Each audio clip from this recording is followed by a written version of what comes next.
What up? What's good, everybody? It's your man's Ken Jackson. We got to talk about it tonight. Venezuela. So we're running them now. Hey. See, the game is lame and absurd, but you spit. You need to sit back and observe. Absurd if I pimp so fly. Oh, yes, he is. I mean, that boy does the shit. He's a mess, he is. Fresh to death. Ain't nobody fresh as he is. They can't compare or get next to him because he's so fly. I mean, the boy's so clean. From his white tee home down to those jeans. You see the ice in the pink.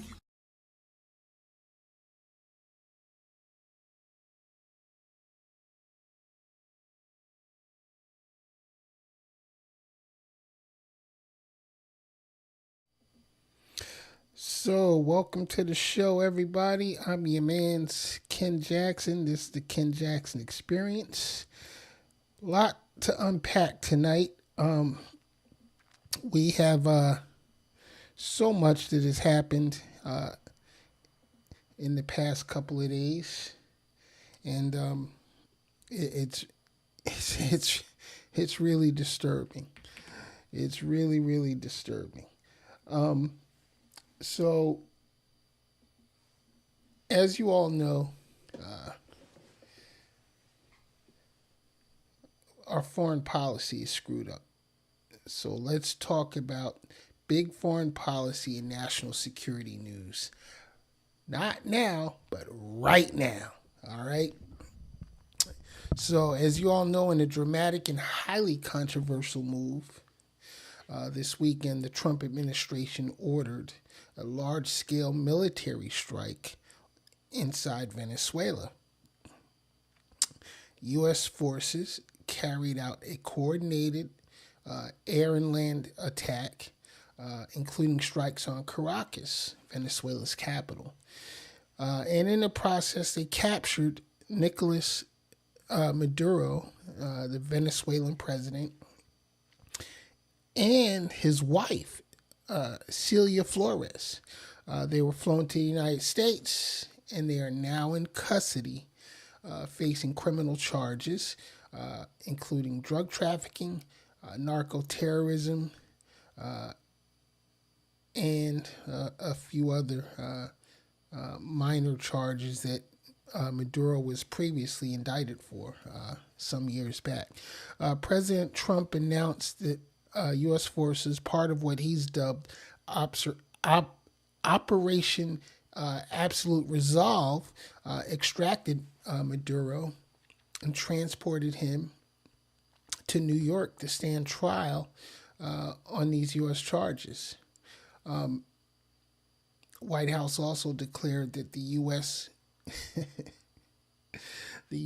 will temporarily run Venezuela. Of course, he didn't say temporarily. He said we are going to run Venezuela while they put together a transition of power.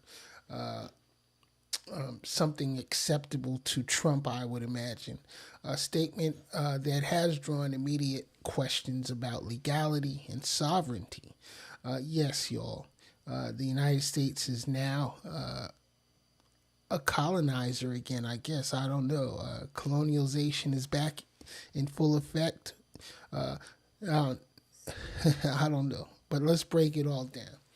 All right. So the administration said these strikes and the capture of Maduro was justified as part of a national security strategy to interdict drugs and dismantle narco terror networks. Now, we all know that most of Venezuelan drugs go to Europe, not to the U.S. But remember, for months, the U.S. military has been attacking small boats and vessels in and around Venezuelan waters, which is murder. Definitely unlawful orders they've been following, and killing dozens on the claim that these craft were smuggling narcotics toward the United States. However, none of them were headed towards the United States at all. All right. Trump claims he's trying to stop fentanyl, but fentanyl doesn't come from Venezuela. All right, so legal experts and lawmakers from both parties are raising major questions. Was Congress even consulted? Which we know they were not. Trump doesn't give a fuck about Congress. And Congress is the only one that can give authorizations for military action, especially inside a sovereign nation. What legal authority did the president cite for seizing a foreign head of state? Basically, kidnapping a foreign leader. And the question is, does this kind of operation violate international law in the UN Charter? Of course it does. It absolutely violates international law.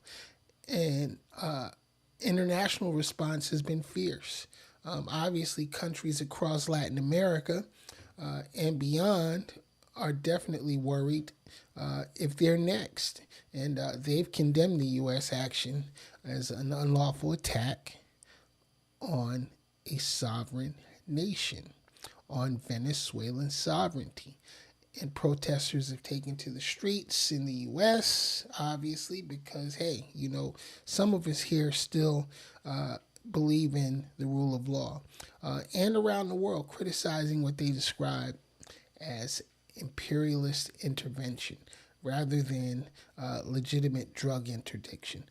Mind you, the Coast Guard handles drug interdiction on the high seas for the United States, and they've been doing a great job at it all these years because they follow the law and use due process. All right, so here's the contradiction that can't be ignored. While the administration has been bombing and seizing vessels and now capturing foreign leaders, I still can't believe it. All under the banner of fighting drug trafficking, okay? The president has also been pardoning convicted major drug traffickers. Now, that's the funny part, okay? While we're attacking Venezuela, Donald is pardoning drug dealers, okay? After he says we're going to, be running Venezuela, okay? He pardoned this guy, okay? Juan Orlando Hernandez. He's a former Honduran president who was convicted in U.S. federal court on serious drug trafficking charges, okay?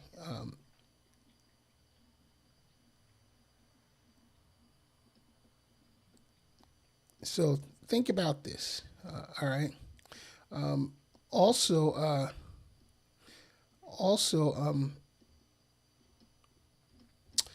Trump's pardon administrator, I forget what her name is. I can't remember what her name was or is, okay? But, the fact that Trump's claiming he's cracking down on narcotics networks by bombing boats,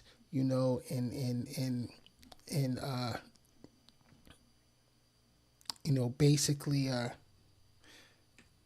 wasting U.S. tax dollars, on speedboats and shit. He's letting guys like this go, okay? While, and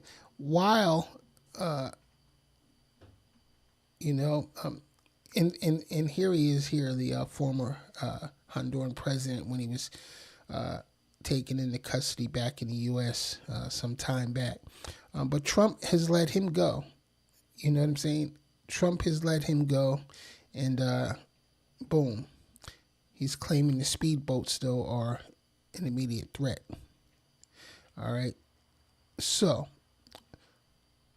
what's the end game here? What is the end game? We know Trump is it's all about the oil, okay? It's all about the oil. It's all about Donald Trump enriching himself and his billionaire friends, all right? And they've been asking the question, is this really about stopping drugs, or is it about projecting force and controlling geopolitical assets like Venezuelan oil? Why is someone convicted of major drug trafficking forgiven at home while another is arrested abroad without clear legal backing or international mandate. Think about that. Some officials try to frame this as a moral fight. A lot of MAGA maniacs out there saying, "Oh, Trump is taking care of America, and he's all about the people, and he's looking out for us." It's bullshit, and you know it. Okay.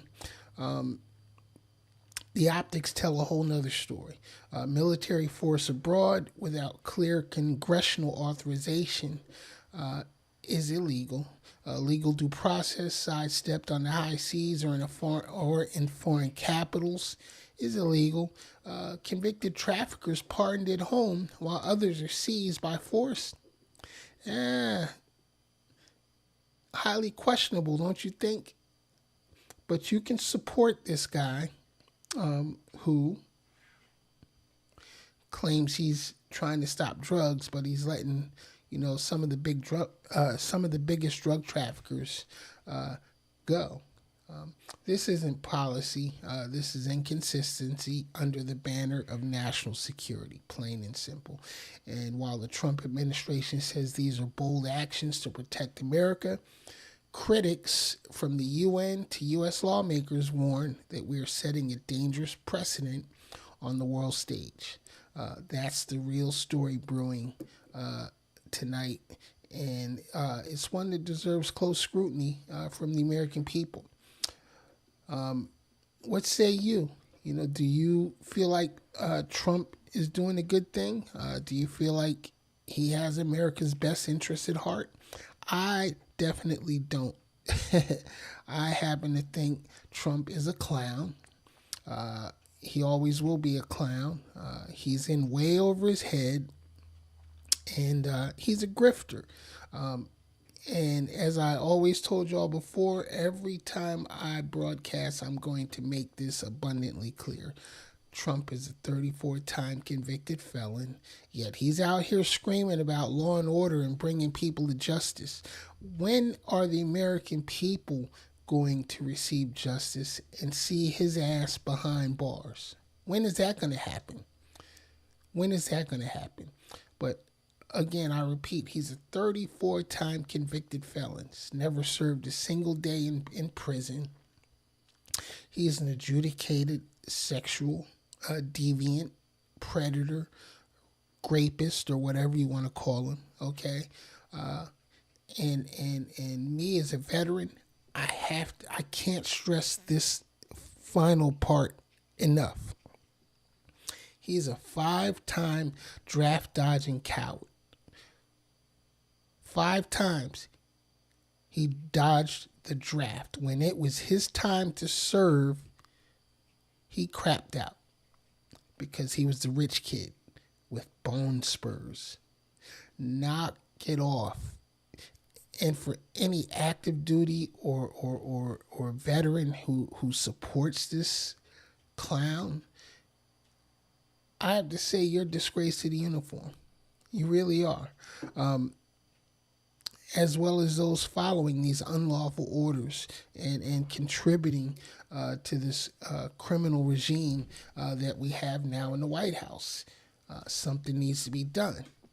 But for us law-abiding citizens, our only options is to vote and remove him from office and remove all of his cronies from office. So keep in mind, the midterm elections are coming up at the end of the year. Listen, man, y'all got to get out here and vote. I don't care how bad you think the election may be rigged or not. Get out and vote, as well as get on the airwaves.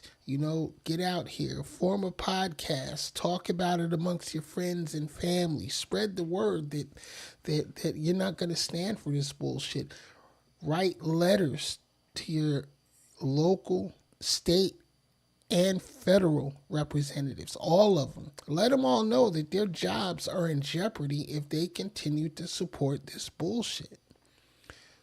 People, we got to get involved. we the people are the only ones that can stop the madness right now. There's so much that needs to be fixed, so much that needs to be changed in our government processes, in our establishments. I was speaking earlier about like our Supreme Court. Our Supreme Court is highly compromised.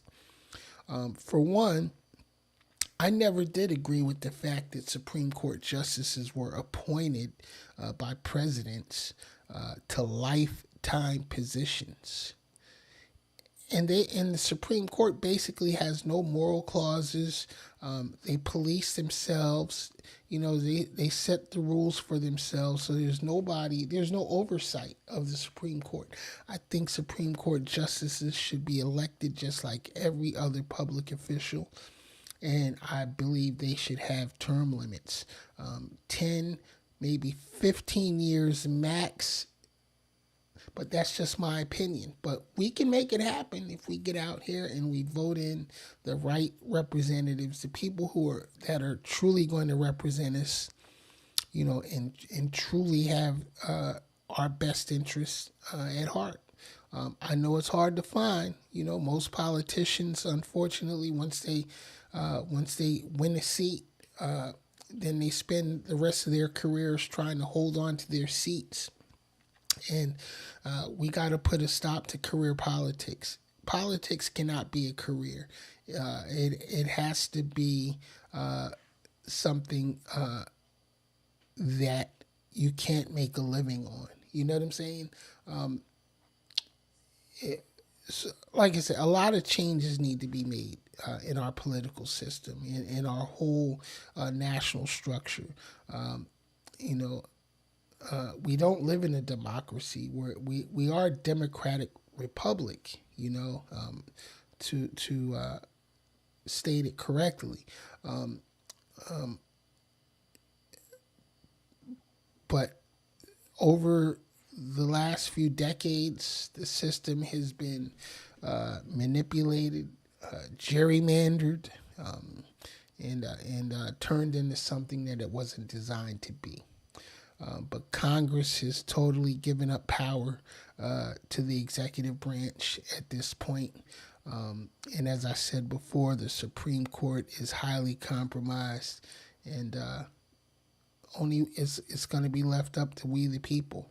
And hopefully the military will also start making some moves to counteract these unlawful orders that they've been given. You know what I'm saying? Nobody's saying disobey the president. What we're saying is don't follow unlawful orders. And he's given a whole lot of unlawful orders recently. A whole lot.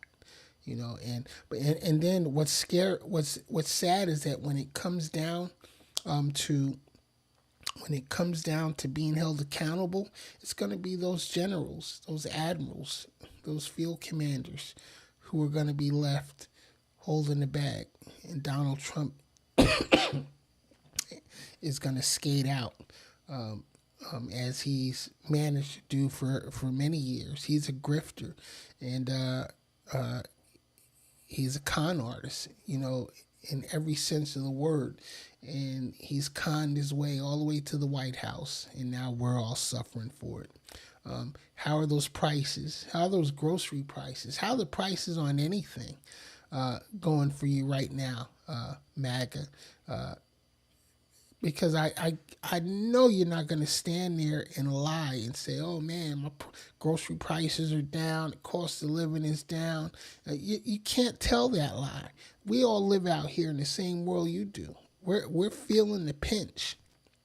Cost of living is ridiculous. It's out of control.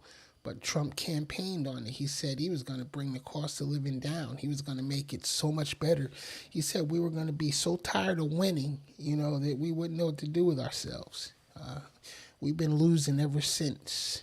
We've been losing since his first administration. And now the bar is set so low now that I don't know if we can save it. I don't know if we can recover. I know we won't recover in my lifetime. It's probably going to take the next couple of generations to fix all the damage that is done. Because America is definitely not respected around the world like we used to be. We used to be, the beacon, the beacon of truth and justice. And don't get it twisted. Don't think that I'm naive enough to think that we haven't done a lot of dirt around the world, but because we have, and the chickens are coming home to roost.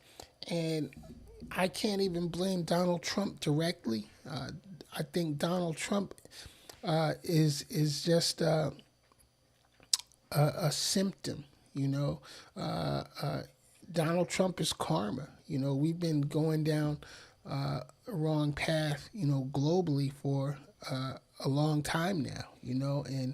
And people have just become so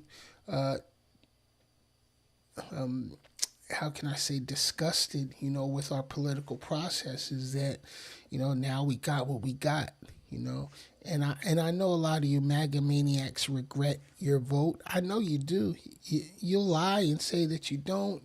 I still hear people say, Donald Trump is the greatest president ever, in whose lifetime? You know what I mean? In whose lifetime? Come on, y'all got to knock it off with the bullshit. This idiot has to go. 8647 in 2028. You know what I'm saying? He has to go. I honestly think he's trying to set it up so that he can stay in office. That's my personal belief. I believe he's attempting to make himself the forever president of the United States. And if not him, he's trying to set it up for his successor, which I think is going to be someone handpicked. I don't think it's going to be J.D. Vance, because we all know Trump doesn't like J.D. Vance, and J.D. Vance is such a fraud himself. We can just go back to all the videos and all the clips and all the newsreels of J.D. Vance talking shit about Trump, as well as Marco Rubio. Someone mentioned earlier today that Marco Rubio might be a good candidate for the Republican Party. Really? Marco Rubio is a traitor. He's a sellout. He talked mad shit about Trump for years, and now he's sucking the cucumber, harder than anybody. He's gone full MAGA. And what has shocked me, though, is Marjorie Taylor Greene. She's done a 180-degree turn away from Trump, and don't get me wrong, I still think she's crazy as all outdoors, and but hey, listen, I'm gonna give her credit where credit is due. She has come out swinging, and has shown her disgust with Trump and his dishonesty, which is something that MAGA was calling for, not the Democrats. See, that's another thing. Republicans and MAGA maniacs are so disingenuous because you're out here talking about, the Dems, are screaming about the Epstein files. Why did Joe Biden had 4 years to release the Epstein files? Why didn't he release them? It's not the Democrats that are screaming for that shit now. It was you guys that have always screamed about the Epstein files. It was you guys, the MAGA maniacs, that started the movement to release the Epstein files. Remember, you accused all the Democrats of being a part of a cabal, this worldwide child and sex trafficking ring. It was you guys who were calling for the release of the files, and it's you guys that are screaming the loudest now for the release of the files. So how does that play out? And then Donald Trump in the current DOJ, the Trump law firm basically releases all of this shit with pictures of Bill Clinton and everything. Fine, you know what? Fuck Bill Clinton. If Bill Clinton committed crimes, lock his fucking ass up too. See, that's the difference between the Democrats and you Republicans and MAGA. See, we don't care about an individual, regardless of what party he's from. If he committed crimes, he needs to go away. He needs to go to prison. Think about how many Democratic politicians that were caught doing things they shouldn't have been doing in the past few years have gone to prison. Even under Democratic administrations, they've gone to prison. So knock it off. It's MAGA. It's the Republicans that won't prosecute their criminals. It's MAGA.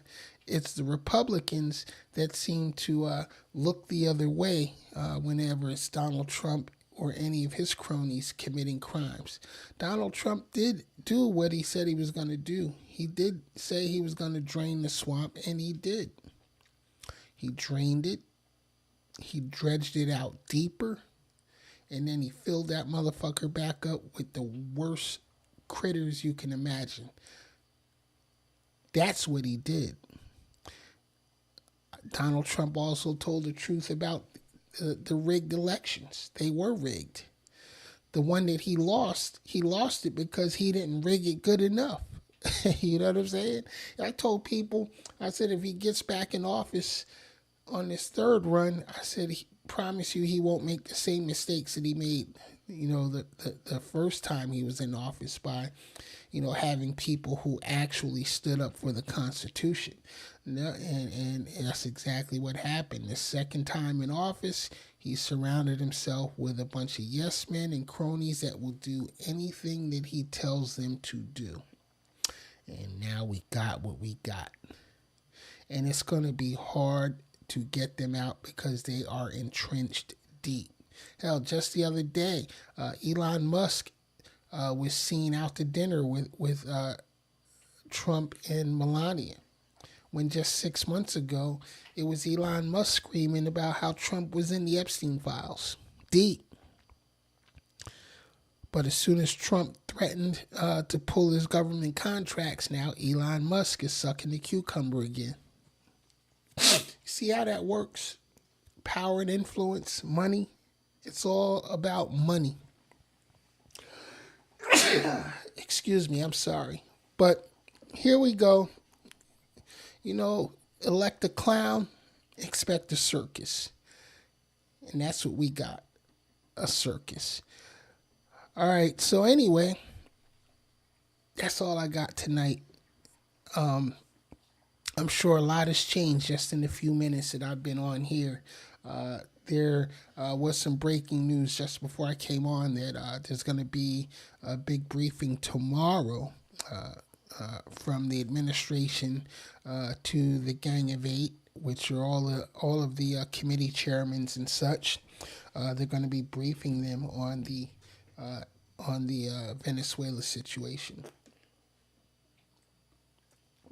I want y'all to understand how the Venezuela thing is, because we often wondered why Trump, wouldn't come down on Russia the way that, everybody thought he should about Ukraine, okay? Because Trump was always planning to do the exact same thing. So his plan, and this is just my theory, okay? Not a conspiracy theory. This is based on things that have happened up until this point. He's not going to come down on Putin because, hey, Putin's in his hemisphere. And as far as Trump is concerned, that's Putin's business. He's the big man on the block over there. He should be able to do what he wants. Because Trump said it out of his own mouth that, hey, we're in our hemisphere. And we're not going to let anybody come into our hemisphere, and take resources, or threaten the U.S., or threaten American interests, blase, blase, blase, blase. That's why he went into Venezuela. It's not that we need the oil. It's this that Trump wants to control the oil. Control is where the true power is. You don't have to need the resources, but if you control the resources, you sit at the top. Plain and simple. And then China's going to bust a move on Taiwan soon. Believe that, because China knows Trump ain't going to do shit. And they're going to have to bust a move within the next 3 years because I think they know that Trump ain't going to be in office come this next election, unless, like I said, Trump, does something drastic, and basically just goes full dictator, like Maduro did in Venezuela, and he won't leave office. So, like I said, we got a lot to be concerned about, in the next couple of years coming up. So, listen, y'all can sleep on it if you want. Call me crazy, call me a conspiracy theorist, call me what you want. All right? Don't call me late for dinner though, god damn it. But in any case, you all better pay attention to what's happening. A lot of y'all have been caught sleeping already. But that's what they want. They want you to sleep. They don't want you woke. You know what I'm saying? You ever wonder why they push that so hard? This is where woke comes to die. No, look, y'all, wake the fuck up. Stay woke, for real. All right. Otherwise, you're really gonna be sorry, because by the time you wake the fuck up, it might be too late. It might be too late. All right, y'all. So listen, I'm going to cut it right here because I'm still so frustrated about all the bullshit that's going on. And I'm frustrated because there's nothing that I can do about it, personally, by myself. It's going to take all of you out there, all of us together, to bring about any type of changes that we want to see. So listen, spread the word, be proactive, and don't sit on your hands this next election cycle. Get out there, vote, participate, get out, spread the word among the community, everybody you come in contact with, talk to these people, let them know, how important it is that we participate in our system that we have no faith in anymore. But, whether you believe in it or not, we need to participate. All right, so with that said, I'm out of here. I'm your man's Ken Jackson. Tune in next Sunday, 9 p.m. For the Ken Jackson Experience right here, Crazy Baby TV World. If you haven't already, please subscribe to the channel. Won't cost you a dime, okay? Because I don't sell shit. I just talk shit. All right? Peace. I'm out.